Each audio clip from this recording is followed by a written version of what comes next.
welcome to Marissa Unfiltered, a podcast with me, Marissa. Today we are going to talk about something that honestly I had no idea about. I had no idea it was even a thing, but I'm really excited. I don't have anything in the news that I want to discuss because honestly nothing caught my eye.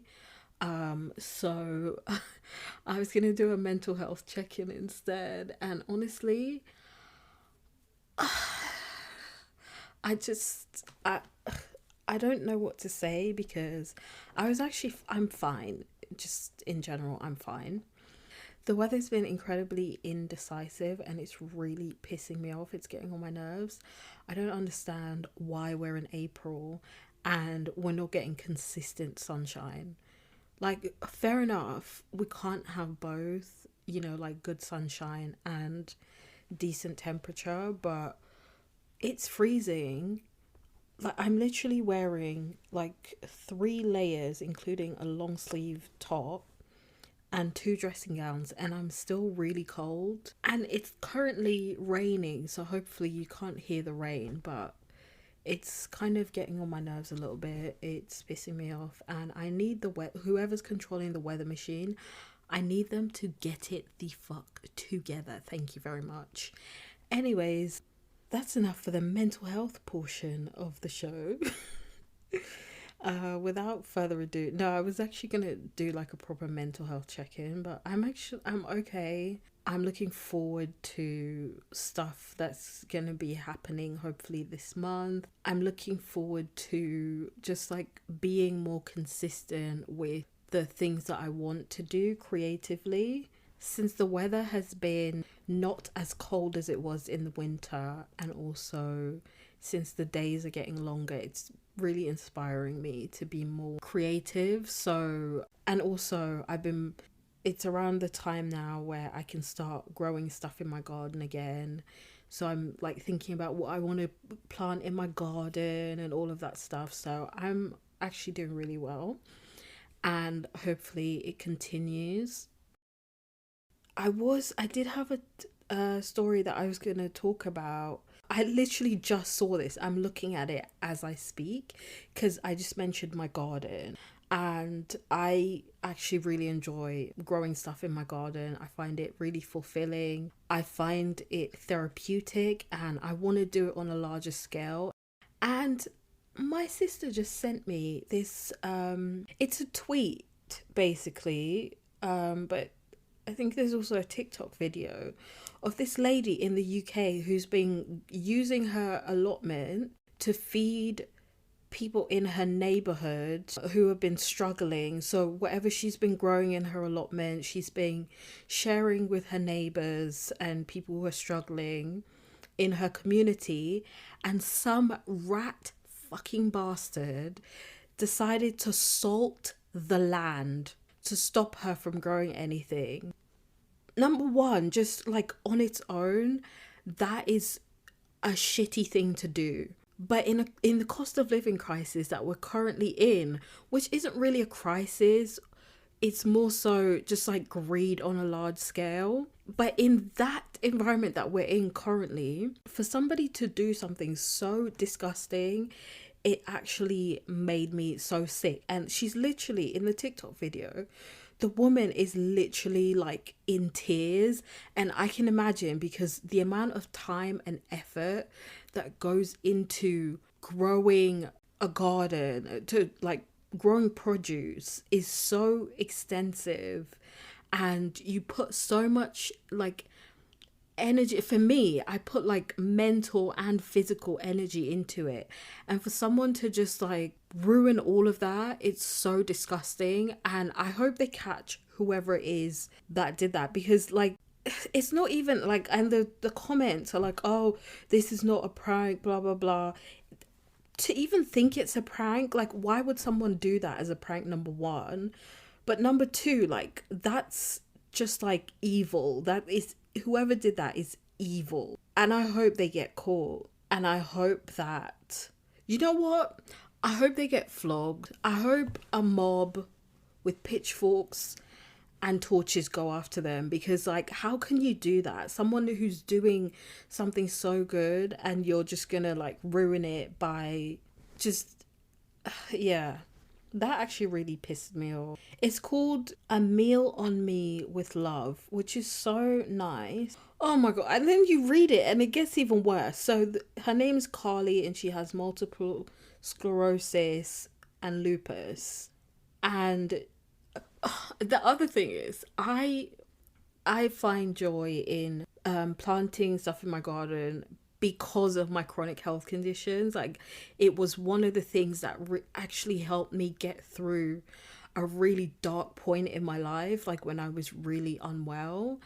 And a lot of other people do it for the same reasons as well. And I'm like, just reading it, it's like she's doing what I would like to do also. And people have just like fucking ruined it. So she transformed her garden into an allotment to provide those on benefits, pensioners, on state pension, and those on a low income with free organic fruit and vegetables, plus essentials. They receive a large box that contains essentials plus enough food, fruit, vegetables, pasta, rice, breakfast, etc., for the amount of people in their household. And she's been doing that for some time now.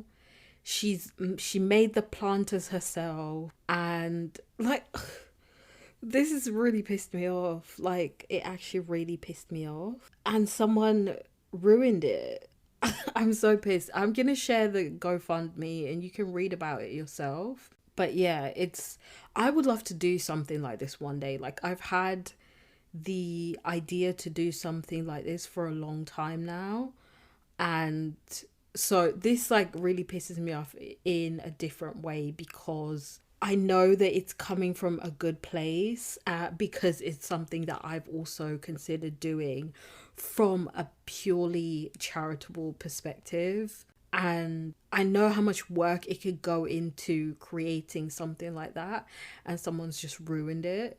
So she's actually raised quite a fair bit, but I'm still going to share the GoFundMe so that you can donate if you want to. And I hope that the person who did this, like, I hope they get caught, and I hope the community beat the shit out of them. Like, I'm not a violent person or anything, but I hope they get the shit knocked out of them. Like, I'm done. But anyways, that's an aside. I'll share the GoFundMe link. I'll share any other information that I find out about it, and you can go and donate and support, because that is such a shitty thing to do, and we can't let shitty people win, because then we're just as shitty as they are. No, we're not as shitty as they are, but we can't let them win. I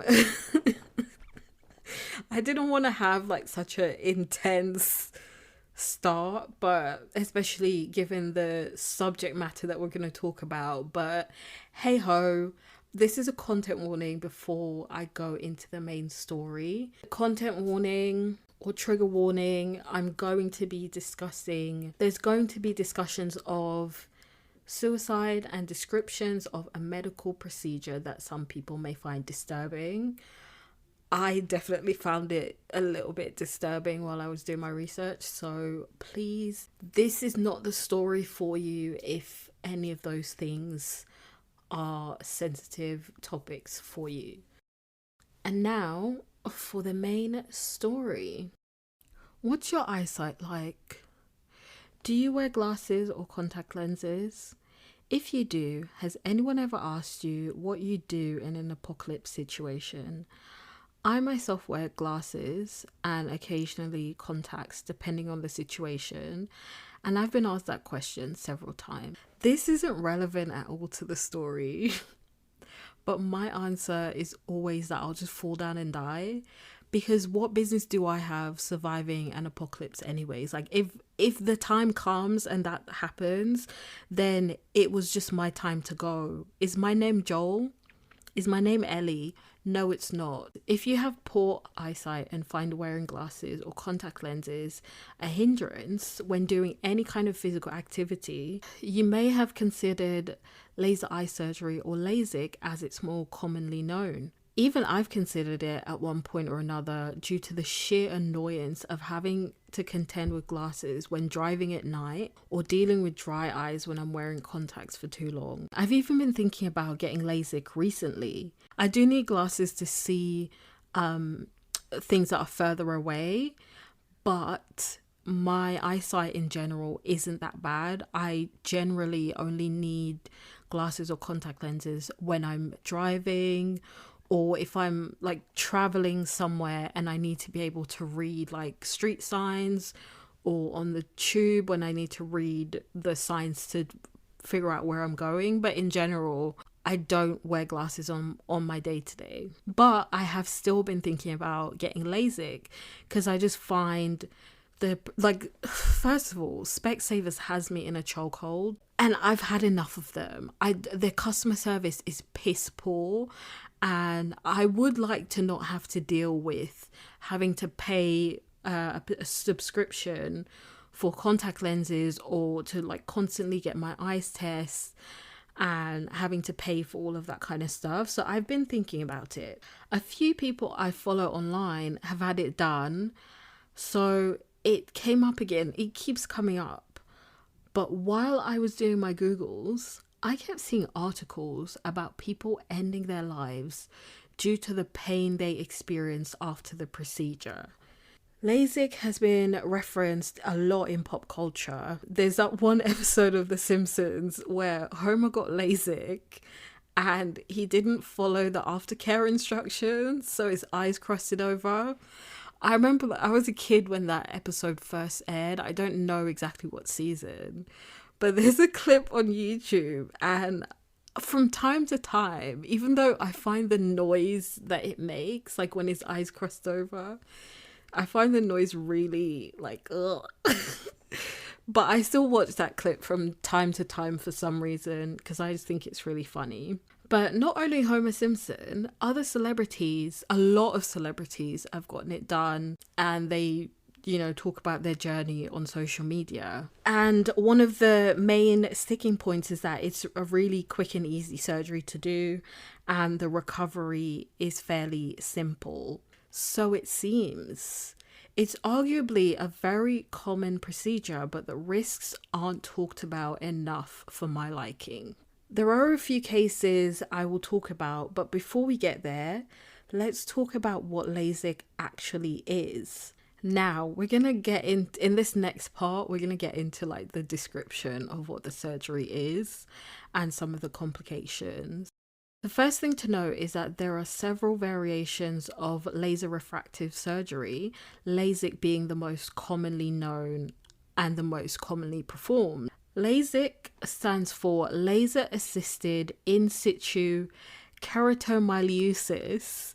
I got that right on the first try. Oh my gosh, I'm so happy because when I read it, it took me so long to actually get it. So I'm happy. But anyways, LASIK stands for Laser Assisted In Situ Keratomyosis, which is a mouthful, but essentially what it means is that this is a type of refractive surgery for the correction of myopia, which is nearsightedness, hyperopia or farsightedness, and it can also be a cure for astigmatism, which is a condition that causes blurry or distorted vision. It can cause issues when driving or focusing on light, in low light situations especially.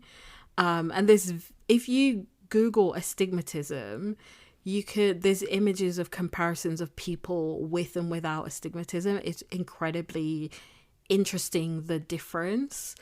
And it can be very annoying and a problem to focus on certain things. It causes, I don't think you're allowed to drive if you have astigmatism. So it is something that needs to be corrected. In layman's terms, the surgery involves creating a corneal flap. So they cut a little flap in your cornea, and using a laser, they vaporize the bed of the cornea. the flap is then placed back into its original position. So they'll just seal up your flaps. And I actually watched seal up your flaps. I watched a video. I don't know why I watched a video just before I ate. I watched a little video earlier today, and it's really disgusting. I'm not someone, I watch Botched and things like that. So I'm not easily squirmish about like medical stuff, but I found that to be just so because it's the eye and the cornea. When they basically cut a hole in the cornea, not a hole, they cut a flap in the cornea, and the cornea actually reminds me of the texture and the consistency of a contact lens. And I know how easily those are, like how you can easily rip those. So the entire time I was watching it, I was just like, oh my gosh, like imagine if they rip your fucking cornea and then you just don't have a cornea anymore. You can't just like replace it. The whole thing just made me so uneasy. Like I was watching it like I was watching a horror movie. It was very disgusting, that's all I'll say. And if you are one of those people who are morbidly curious, do not go on YouTube and type in LASIK surgery real-time video. Don't do it. Discomfort after surgery is minimal, or it should be minimal, and the vision recovery usually takes place between 1 to 2 days. And in some of the recovery videos I've seen, people actually can, you can see, but it's just like really blurry, and you're not allowed to drive or like do anything strenuous directly after you've had it done. And most people said that they had to like take a nap for a couple of hours. And then this one girl that I saw, she actually drove to her appointment the next morning after having it, which, babes, like, get someone to drive you. It's not that deep. In pop culture, you usually see people wearing thick blackout sunglasses to block out any light while the corneal flap heals. But I've also seen people wear like goggles, just like really thin, clear goggles. But you have to make sure that your flap heals, otherwise there's going to be issues. According to Wikipedia, as of 2018, roughly 9.5 million Americans have had LASIK, and globally, between 1991 and 2016, more than 40 million procedures were performed. As with any surgical procedure though, there can be complications with LASIK. The most common ones include dry eyes, which can last for up to 6 months after the surgery and can happen because of a reduction in tear production. According to the Mayo Clinic, if you experience severe dry eyes, you could opt for another procedure to get special plugs put in your tear ducts to prevent your tears from draining away from the surface of your eyes. Which, honestly, honestly, that sounds like a lot. And based on that alone, I would be out. You can also experience glares, halos, and double vision. And this can last anywhere from a few days, or it can become a long-term chronic problem, which we'll get into in terms of the complications that some people have experienced. The laser might not take away enough material, causing you to still have blurry vision, which is an undercorrection, in which case you might need to have an enhancement done within a year of the first procedure. So, after your flaps heal the first time, you have to go let them cut your flaps open again, and then, do the whole thing all over again, which, leave my flaps alone, that's all I'm saying. Your vision could also be overcorrected, which can weaken the cornea, and in most cases, this is harder to fix than an undercorrection because you can't replace what was already taken away. I feel like my mum said that to me before. It can also cause an astigmatism, which, bruv, isn't that one of the things that you're supposed to fix? Like, I'm actually, when I read that it could cause astigmatism and astigmatism, I was like, bitch, what? You're telling me, like, can you imagine? You go in there and you just have, like, you're just short-sighted or long-sighted, and you go in there and now you have a fucking astigmatism. I'd be so pissed. I'd be pissed. There's also something called corneal ectasia, which is one of the most serious complications that people can experience. This is basically when they remove too much material. So when an overcorrection is performed and it causes the shape of the cornea to change, and it can lead to nearsightedness and other distorted vision issues, as well as permanent vision loss. You can also have problems with your flaps. Folding back or removing the flap from the front of your eye during surgery can cause complications, including infections or the development of scar tissue.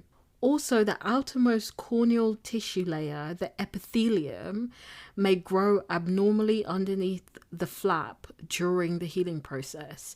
And one of the videos that I saw about the complications, someone mentioned, I did not know this before, but your cornea has nerve endings, and basically when they are cutting a flap in the cornea, they're basically severing those nerve endings, which is a cause of a lot of the issues that people experience in terms of pain, because some of the nerve endings never grow back, or they grow back a bit wonky and cause issues. But the most serious is obviously vision loss or extreme changes in your vision. And in general, it can cause sensitivity and pain in your eyes, which could be temporary or permanent.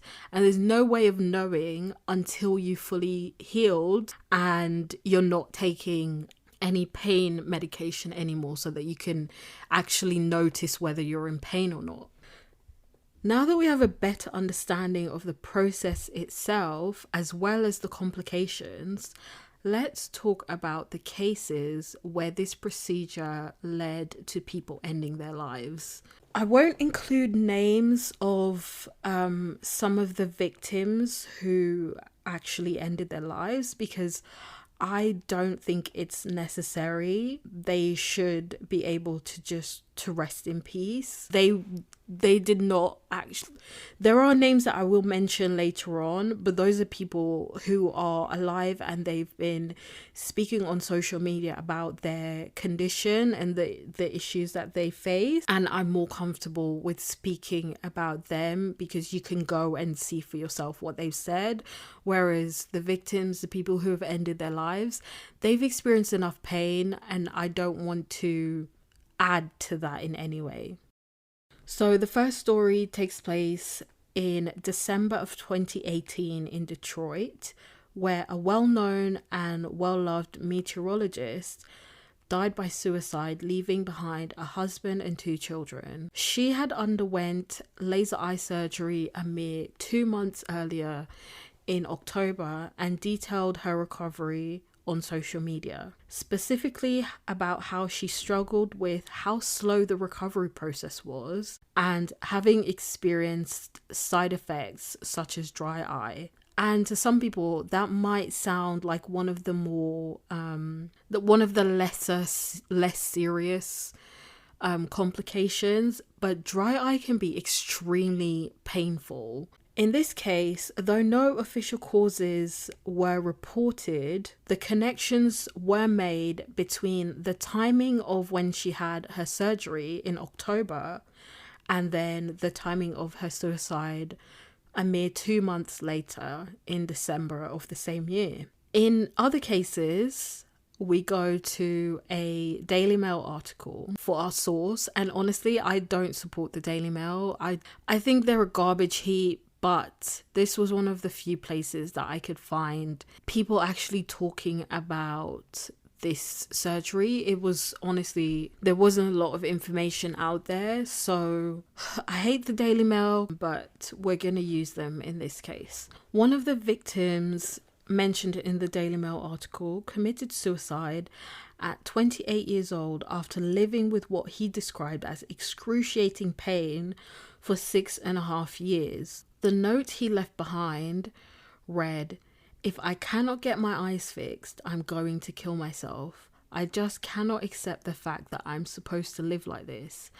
I have other problems like most people do, but this is something else. As soon as my eyes went bad, I fell into a deeper depression than I'd ever experienced, and I never really came out of it." That is like honestly so gut-wrenching, because like, especially you go in there and you think that this is something that is supposed to improve your life, and then it just kind of makes everything so much worse. And on top of that, if you already have issues, then it's just like, clearly it was the straw that broke the camel's back. In another case, a gynecologist complained that her son wrote letters saying that he was killing himself due to his ruined eyes. After reading the article, it seems as though a lot of these cases are linked to the pain and discomfort that is persistent for these people, lasting anywhere from a few months to a few years, which makes it a chronic issue. By the way, there's a name for that chronic discomfort. It's called corneal neuropathy, and it's a side effect that some people experience from LASIK and similar laser eye surgeries. In addition to the pain, this condition causes light and air sensitivity, foreign body sensation, and burning in the eyes.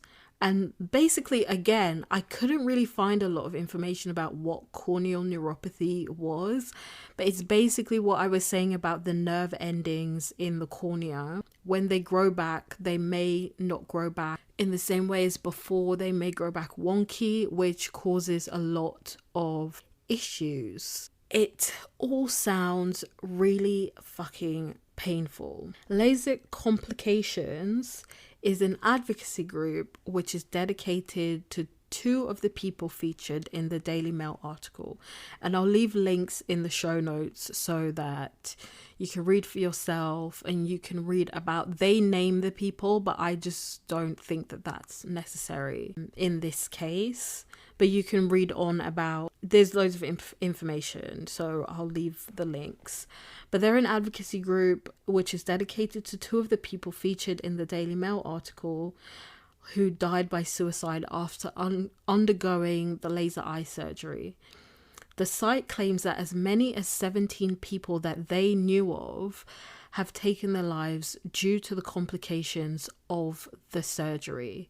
And they've all had different forms of the laser eye surgery as well. I did check out the website and they have a lot of information about the complications. They've also held protests to raise awareness about the risks associated with this type of surgery.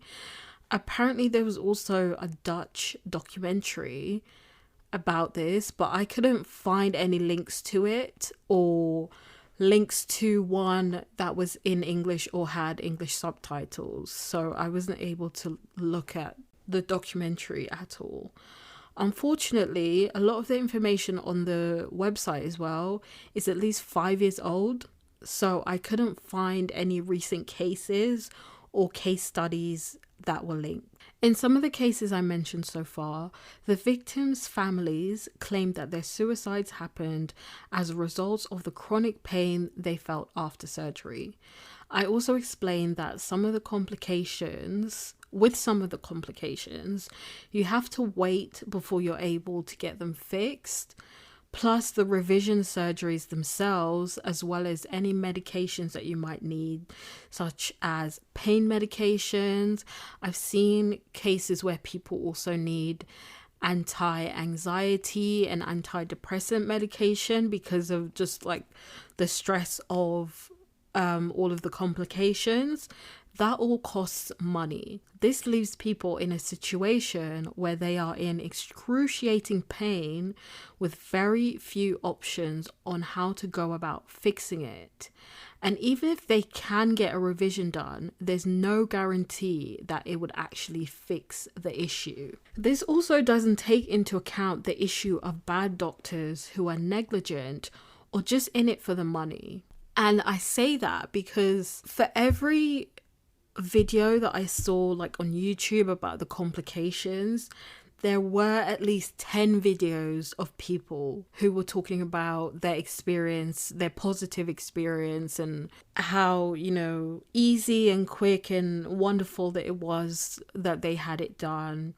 And a lot of them mention how quickly it can be done. And even in the videos that I saw, it can be done literally like in a couple of minutes. I think in one video, it's the London Eye Clinic or something like that. It was done in under 15 minutes. And at the same time, there's loads of people queuing up, waiting to have their surgeries done as well, because it's so quick and easy. People are just queuing up, and the average price, I believe, in the US is between $3,000 and $6,000. So it's a lot of money, but it's not breaking the bank for a lot of people. So I mentioned negligent doctors. This other case that I'm about to touch on is one of those cases where the doctor was hella fucking negligent. There's a woman on TikTok called Erin Orchard like an apple orchard, by the way, just in case you're wondering the spelling. She's from Australia. I'll leave links to her TikTok account in the show notes as well, but it's Erin Orchard 88 in case you want to go and look at her videos. She has a lot of videos documenting her experiences with corneal neuropathy. And as a result of the complications from the laser eye surgery, she underwent a procedure called PRK, or photorefractive keratectomy, which uses a laser to change the shape of the cornea. In one of her other videos, she said, "My experience with neuropathic corneal pain and the involvement with my eye surgeon has negatively affected my mental health. I have been diagnosed with depression, anxiety, and PTSD. I'm no longer capable of maintaining full-time employment. I had to stop volunteer work. I experienced significant levels of financial stress due to high medical costs, and I've had to put a lot of my dreams on hold, including starting a family of my own." In other videos, she mentioned that even she had suicidal ideations and had made suicide attempts in the past, and that she also grieves for the life that she lost out on. And she bursts into tears when she sees pregnancy announcements, and then she explains that the crying only worsens the pain.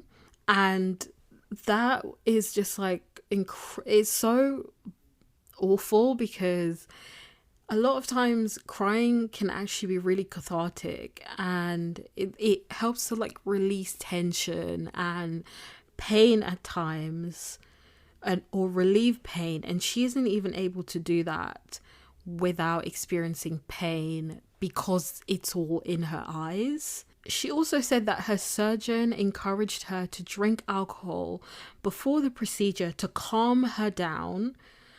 And in a consultation, he also had a few drinks himself. I think she said he had wine and some kind of spirits in one of the consultations.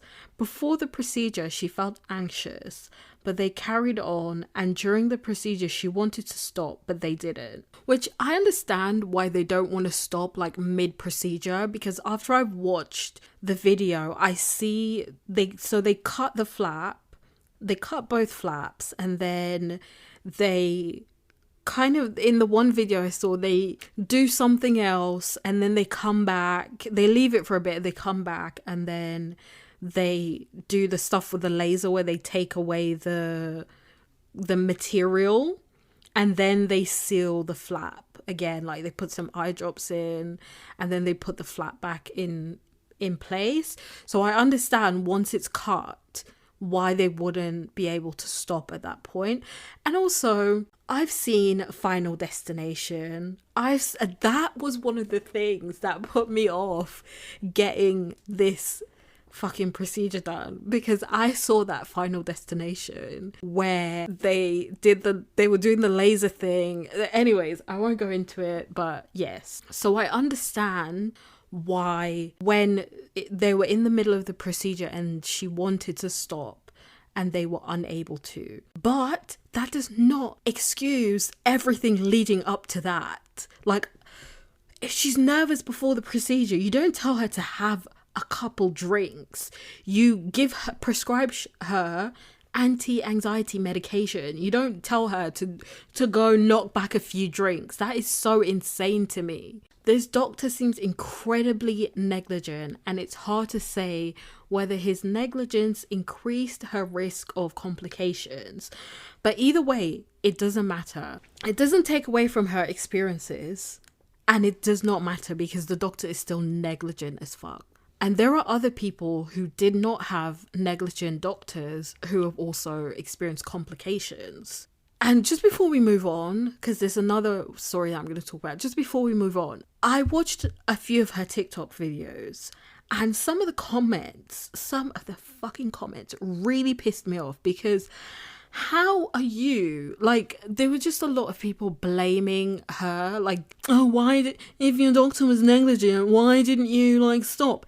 I explained, once it took place, once they've cut, she's laying there and you're strapped in and they've got that thing that opens the eye, she can't exactly like scream and run out at that point. And there were just a lot of stupid comments about people just like blaming the victim for what has happened to them, which to me is not really a case of. And there were also people saying, oh, well, maybe you didn't follow the instructions, the aftercare instructions properly. I'm just going to say this. I think I haven't even reached my conclusion, but I'm just going to say this. A lot of the cases that I've seen, I think the main issue is that people were not fully informed of what they were getting into before they did the surgery. And certain things were not explained properly to them beforehand. And if they were able to make informed decisions, I think there would be less people having issues. Anyways, Dana, who is another woman that I found on TikTok, her handle is in Rose Gold Eyes. She's from Canada and she underwent a smile, which is similar to LASIK, except they make a smaller flap instead of a bigger one. And this is yet another type of laser eye surgery, and she's also had complications with her procedure. Dana was told that Smile was a safer option to LASIK and that it would result in less nerve damage than LASIK. Obviously, that did not happen for her. Her symptoms included extreme light sensitivity and headaches, which made it hard for her to be near any kind of light source. And you may recall that I listed light sensitivity in the list of side effects. It's usually a temporary thing, but Dana said that she's been experiencing it for at least 4 years at this point. She also experiences dry eye and unbearable pain and has to take pain medications daily in order to function. One of which includes taking platelets from her blood to make eye drops, which is supposed to help with the pain caused from the nerve damage. Quite frankly, that sounds like a whole lot of hoops to jump through to get relief, and not everyone has access to that kind of treatment. She explained that she had to go to Boston, where there's an eye specialist, in order to get that course of treatment. It's not just that, but it's unclear how many eye specialists out there that are able to treat some of these issues. A lot of people have also said that when they go to these specialists, they're told that their symptoms are psychosomatic.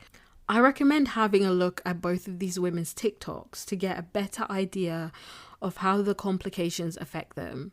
They both did different surgeries and they're from different parts of the world. And if you do happen to check them out, please leave nice comments, because there's been I saw a few like twatty comments about people saying things like, oh, if all I had to deal with was halo vision, then, I actually wouldn't mind it, because then at least I won't have to wear glasses. Are you fucking kidding me? One thing that I don't have to worry about when I'm wearing glasses? Seeing halos everywhere. That's one thing I don't have to worry about. Yeah, glasses are annoying, but I would rather have this than to have some of the things that these people have had to experience. So if you go and check out their TikToks, please be nice. With all that being said, let's get to the conclusion. The truth is, LASIK is for the most part an elective surgery. And although it's usually done while the patient is awake, I think you have to be awake. The way I wrote this is like, oh, it's usually done, but I think you absolutely have to be awake. From the videos that I've seen, they give you instructions on like how to focus on certain things. So I think you have to be conscious, which is another reason why I'm taking LASIK off my bucket list.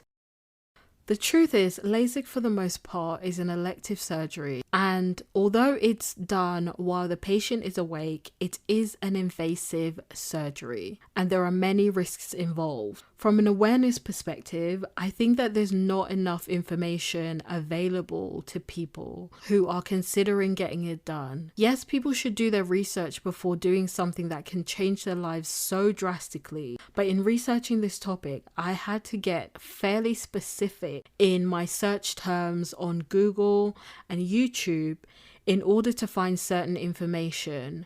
And what's more, the information from sources like the Mayo Clinic and other medically focused publications is quite limited, and the language that they use when discussing the risks involved is quite passive.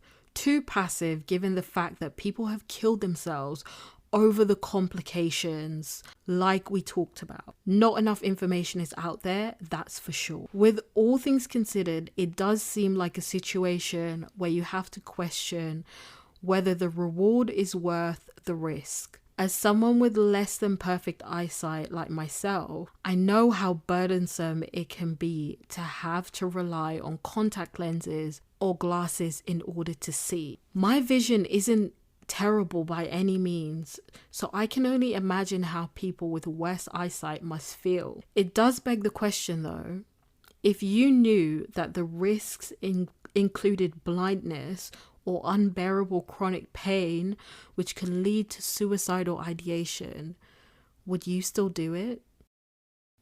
And that's all I wrote. So that's it. That's the end of my dive into LASIK and the link to suicide. Honestly, like I said in the conclusion, there is a lot of people out there. There are a lot of people out there who've had it done, and it was unsettling the amount of people I swear to you, I saw 2 videos on YouTube. 2 of people talking about their complications, and all of the rest were positive. On the Wikipedia page, there wasn't anything about like the complications or the risks. And I just think in general, there should be studies done, like follow-up studies done with people years, months afterwards and then years afterwards, just to see how their vision has changed over time.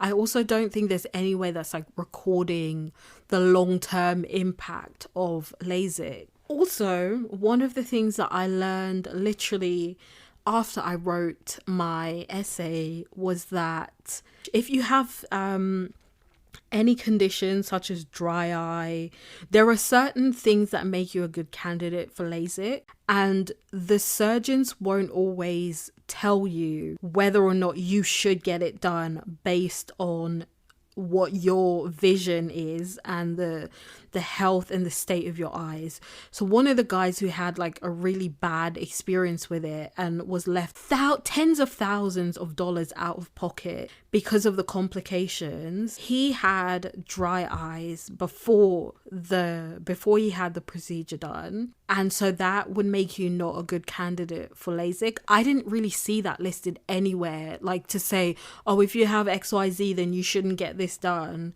I had to watch that one video literally maybe 20 minutes before I started recording to get that little piece of information. So make sure that you do your research if you're considering getting this done.